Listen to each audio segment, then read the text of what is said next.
आज हम राजस्थान में धार्मिक विचारक के अंतर्गत संत शिरोमणि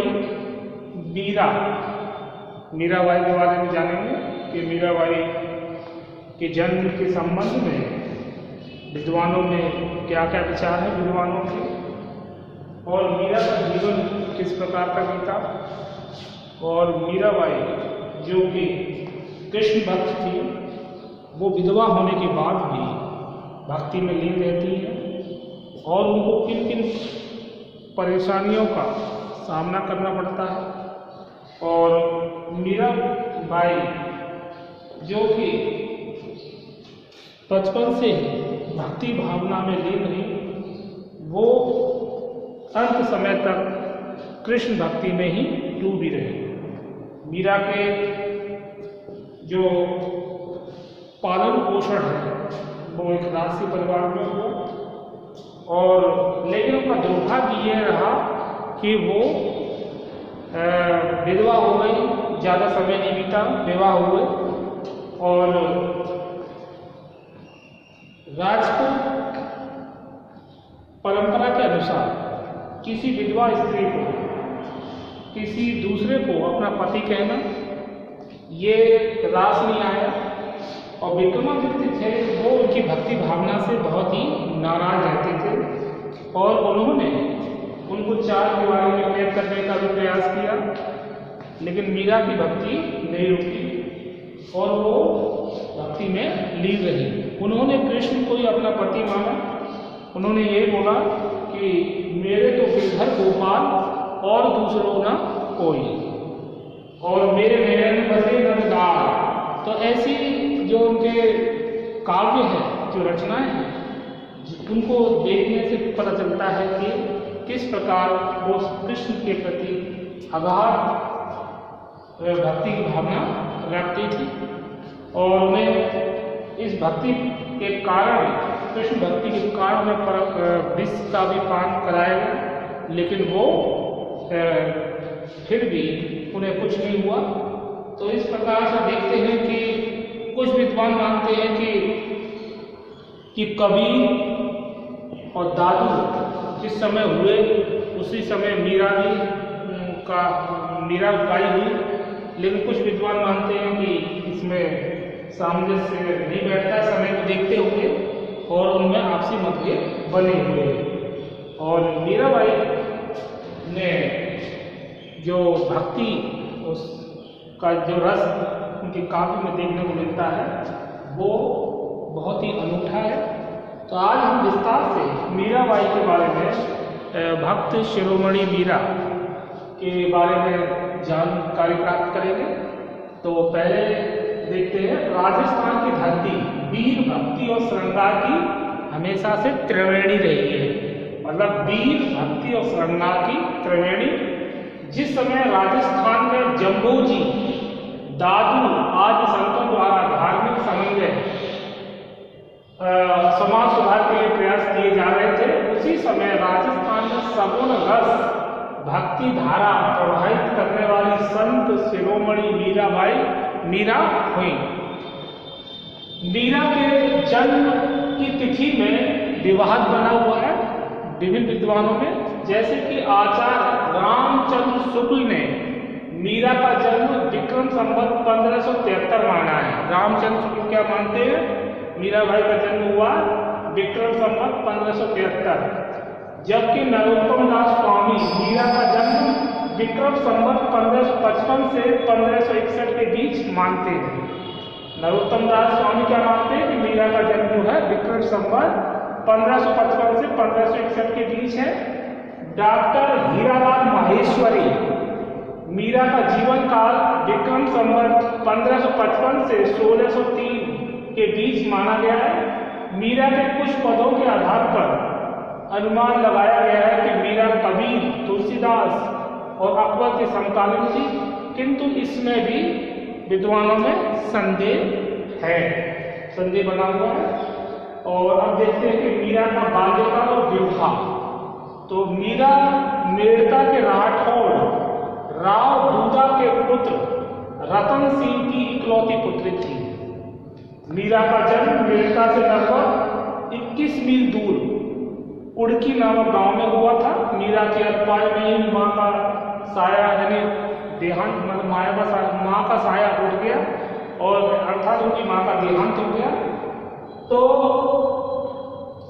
राव दूधा ने मेड़ता में उनका पालन पोषण का कार्य संभाला और राव दूधा कृष्ण भक्त स्वयं थे, वो कृष्ण भक्ति में लीन रहते थे। इसका प्रभाव भी मीरा पर पड़ा तथा परिवार के अन्य सदस्य भी वैष्णव धर्म के अनुयायी थे। अन्य परिवार के जो थे वो वैष्णव यानी विष्णु के उपासक थे और इस प्रकार परिवार में जो था वो एक तरह से भक्ति पूर्ण वातावरण था जिसका मीरा के जनमानस पर गहरा प्रभाव पड़ा। राव दूधा ने एक गुर्जर गौड़ विद्वान पंडित गजाधर को मीरा का शिक्षक नियुक्त किया। तो इनका शिक्षक कौन? गजाधर, जो कि एक गुर्जर गौड़ विद्वान था और पंडित गजाधर को मीरा का शिक्षक नियुक्त किया था। 1515 ईस्वी में राव दूधा की मृत्यु हो जाती है और फिर इसके बाद जो शासक थे वो बीरम देव मेड़ता के शासक बनते हैं। तो बीरम देव जो है वो अपनी भतीजी मीरा का विवाह 1516 में मेड़ता के महाराणा सांगा के ज्येष्ठ पुत्र भोजराज के साथ कर देती है। तो ये एक तरह से बीरम देव अपनी जिम्मेदारी पूरी करते हैं। उनका विवाह 1516 में मेड़ता के महाराणा सांगा के ज्येष्ठ पुत्र भोजराज से उनका विवाह होता है। दुर्भाग्य से विवाह के 7 वर्ष बाद ही कुंवर भोजराज का देहांत हो जाता है और मीरा जो है विधवा हो जाती है। और मीरा विधवा होने के बाद मीरा लौकिक सुहाग से वंचित हो गई। संसार में उनका मन उचट गया और भक्ति में लीन रहने लगी। जब मीराबाई विधवा हो जाती है तो उनका सांसारिक जीवन में मन नहीं लगता है और वो उनका मन खिन्न रहने लगता है, क्योंकि एक विधवा की स्थिति उस समय समाज में एक तरह से बहुत ही सोचनीय थी और विधवाओं की दशा जो थी उनको एक तरह का अपशकुनी माना जाता था और हेय दृष्टि से देखा जाता था, जिसके कारण विधवाओं का जो जीवन था वो एक तरह से नारकीय हो जाता। लेकिन फिर भी मीरा कृष्ण भक्ति में लीन रही, जिसके कारण उनकी आलोचना भी होती रही और उनको विक्रमादित्य जो है वो 4 दीवारी में कैद करने का प्रयास करते हैं, लेकिन मीराबाई भक्ति कृष्ण भक्ति करती रहती है और इस प्रकार मीराबाई जो है वो भक्ति में लीन रही। मीरा की भक्ति भावना, मीरा में कृष्ण भक्ति भावना का बीजारोपण बाल्यकाल से ही हो गया था, क्योंकि राव दूधा जो स्वयं कृष्ण भक्त थे और उन्होंने जो गजाधर जो पंडित गुरु गजाधर को नियुक्त किया, उन्होंने अच्छी भक्ति की शिक्षा प्रदान की, जिससे कि मीरा सदैव भक्ति में लीन रहती थी। भक्ति भावना का बीजारोपण बाल्यकाल में ही हो गया था। जयमल वंश प्रकाश से जयमल वंश प्रकाश से पता चलता है, उसमें कहा गया है कि विवाह होने पर अनेक गुरु उनके गुरु पंडित गजाधर को भी में साथ ले गई थी। जब विवाह हुआ मीरा का तो वो अपने साथ पंडित जो गजाधर थे उनको भी अपने साथ ले गई और जिनकी वो मूर्ति पूजा करती थी कृष्ण की, वो मूर्ति भी अपने साथ ले गई और उन्होंने वहां पर मंदिर का निर्माण करवाया। दुर्ग में मुरली जी का मंदिर भी बनवाया और पूजा आदि का समस्त दायित्व पंडित गजाधर को उन्होंने सौंप दिया था। और विधवा होने के बाद उन पर विपत्तियों का पहाड़ टूटता है, जैसा कि हमारे समाज में भी देखने को मिलता है। उस समय की तत्कालीन परिस्थिति को देखा जाए तो मुगल काल में विधवाओं की स्थिति अच्छी नहीं थी और ऐसा ही मीरा के जीवन में भी देखने को मिलता है कि किस प्रकार उनका उत्पीड़न होता है।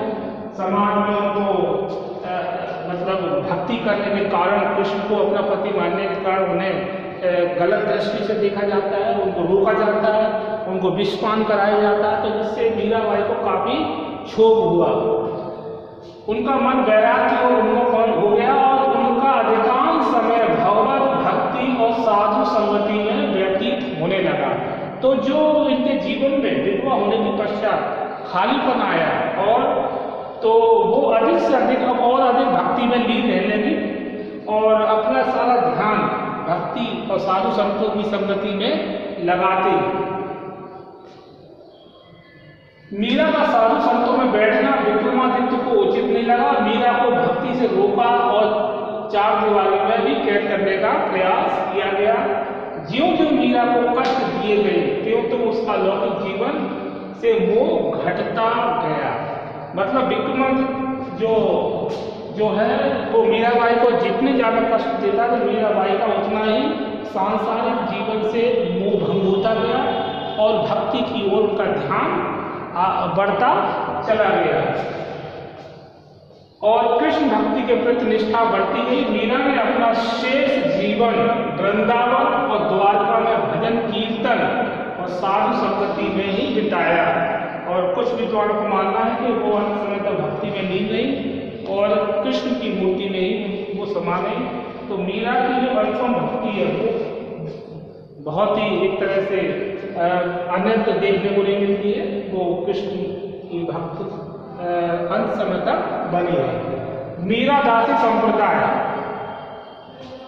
Encyclopedia of religion and ethics में मीरा संप्रदाय का उल्लेख मिलता है। विशेषकर स्त्रियों में कृष्ण के बाल स्वरूप की आराधना पद्धति व्यापक रूप से प्रचलित है। H.H.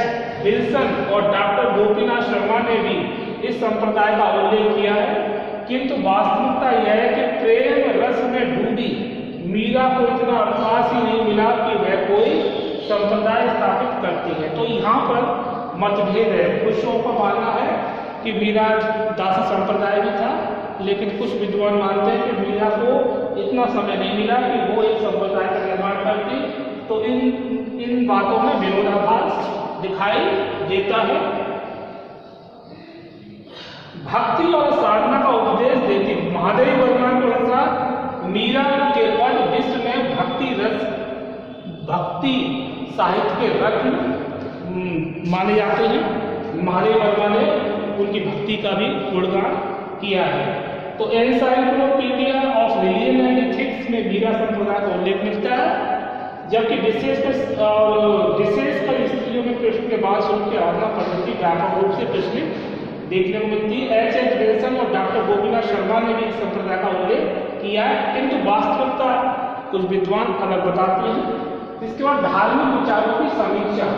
तो राजस्थान में धार्मिक विचारकों ने जन साधारण की आंतरिक भावनाओं की एक सीमा तक विशुद्ध बनाने में सहायता पहुंचाई थी। जैसे कि यहाँ पर जो विद्वान और संत हुए हैं वो मीराबाई, दादू और जिन्होंने एक ऐसी भक्ति परंपरा प्रारंभ की जिसका जनमानस पर गहरा प्रभाव दिखाई देता है। सलमान की ओर अग्रसर हुई, इससे स्थानीय साहित्य की भी अभिवृद्धि हुई और मीरा दादू एवं अन्य संतों के शब्द और पद न केवल राजस्थान बल्कि भारतीय साहित्य की अमूल धरोहर है और उनके शब्द विभिन्न राग रागियों में गाए जाते हैं। तो आज हमने देखा कि संत शिरोमणि मीरा के बारे में विस्तार से जाना कि मीराबाई जीवन के अंत समय तक कृष्ण भक्ति में लीन रहती हैं और बिना किसी विघ्न बाधा के कृष्ण की लीला का गान करती रहती हैं और उनके साहित्य में भी उनके पदों में भी यही चीज दिखाई देती है कि किस प्रकार से वो कृष्ण को अपना सब कुछ मानती हैं। लेकिन उनका समाज में विरोध होता है क्योंकि विधवा स्त्री किसी दूसरे को अपना पति कैसे कह सकती है। लेकिन मीरा को जितने भी कष्ट दिए गए उससे वो विचलित नहीं हुई और बल्कि उनकी भक्ति में और अधिक वृद्धि होती गई और उन्होंने मतलब किसी प्रकार से वो अपने मार्ग से अडिग नहीं हुई और किस प्रकार से उनको बचपन में ही राव दूधा उनके गुरु के रूप में गजाधार जो नियुक्त करते हैं और वो जो शिक्षक के रूप में जिसका उन पर गहरा प्रभाव पड़ा, और बाद में वो जब कुंवर भोजास्त्र का मतलब उनका विवाह हो जाता है उसके बाद और उनके देहांत के बाद जो है एक तरह से भक्ति में लीन रहती हैं। तो आज हमने विस्तार से मीरा, शिरोमणि मीरा के बारे में जाना कि उनके जन्म के संबंध में किस प्रकार से मतभेद है और किस प्रकार उनका जो मीरा बेड़ता के राठौर राव दुर्गा के पुत्र रतन सिंह की इकलौती पुत्री थी और उनका जन्म कुड़की गांव में हुआ और अनपाई में वो उनकी माता का देहांत हो जाता है। राव दुर्गा स्वयं कृष्ण भक्त थे, उन्होंने उनका पालन पोषण किया। गदाधर उनके गुरु के रूप में नियुक्त हुए और किस प्रकार से वीरम देव ने जिन्होंने अपनी भतीजी मीरा का विवाह 1516 मेड़ता के महाराणा सांगा के ज्येष्ठ पुत्र भोजराज के साथ कर दिया था और दुर्भाग्य से ये 7 वर्ष बाद ही क्या हो जाती है, विधवा हो जाती है। और मीरा की भक्ति भावना जो है वो काफी उच्च कोटि की देखने को मिलती है। विधवा होने के बाद वह भक्ति कृष्ण भक्ति को नहीं छोड़ती हैं। मीरादासी संप्रदाय के संदर्भ में विद्वानों में मतभेद है। ये कहते हैं कि ये संप्रदाय था कि नहीं, लेकिन ये कुछ विद्वानों मानना है कि उनके पास इतना समय नहीं था कि वो एक संप्रदाय का निर्माण करते हैं। और धार्मिक विचारों की समीक्षा को देखें तो राजस्थान में जितने भी संत हुए हैं उन्होंने अपनी विचारधारा से जनमानस को कहीं न कहीं प्रभावित किया है। साहित्य के क्षेत्र में और धार्मिक क्षेत्र में महत्वपूर्ण प्रभाव दिखाई देता है। तो आज इस वीडियो में इतना ही। इसके आगे नेक्स्ट वीडियो में और अधिक जानकारी प्राप्त करेंगे। ओके।